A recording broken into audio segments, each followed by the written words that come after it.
सॼे मुल्क जीअं कोट ग़ुलाम मोहम्मद में जशन आज़ादी ॾियारो वॾे धामधूम सां मल्हायो वियो। जशन आज़ादी जी मुख्य मेन तक़रीब टाउन कमेटी कोट ग़ुलाम मोहम्मद में मुनक़द कई वई, जंहिंमें असिस्टेंट कमिश्नर सनाउल्लाह मेमण पारां क़ौमी परचम फड़कायो वियो, जॾहिं त पुलिस दस्ते पारां SHO शाहजहान लाशारी जी अॻवानी में क़ौमी परचम खे सलामी पेश कई वई ऐं जशन आज़ादी जी तक़रीब में मुल्क पाकिस्तान जी सालगिरह जो केक पिणु काटियो वियो।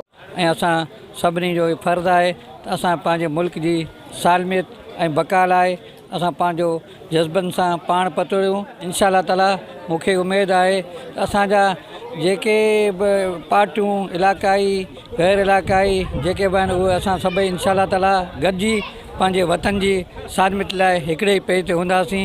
हिकिड़ो पैगाम ॾींदुसि त भाईचारे जी फिज़ा क़ाइमु रखो, पाण में मोहबत रखो ऐं अल्लाह ताला ख़ुशी जा मौक़ा असांजी ज़िंदगी में ईंदा रहनि ताकी असां हिन तरह ख़ुशियूं मल्हायूं ऐं सॼे एलियाने कोट ग़ुलाम मोहम्मद खे मुबारकबाद ॾींदासीं। अॼोको ॾींहुं असांजो जशन आज़ादी जो ॾींहुं आहे ऐं अॼोको ॾींहुं जेको आहे असां खां क़ुर्बानी घुरे थो त असां हिन मुल्क जी ऐं हिन जेका आहे आवाम जी ऐं हिन तहलके जी असां ख़िदमत कयूं। कैमरामैन शादिल ख़ास के लिए हसन काइमकानी सां गॾु जावेद कालरो, सन TV न्यूज़ कोट ग़ुलाम मोहम्मद।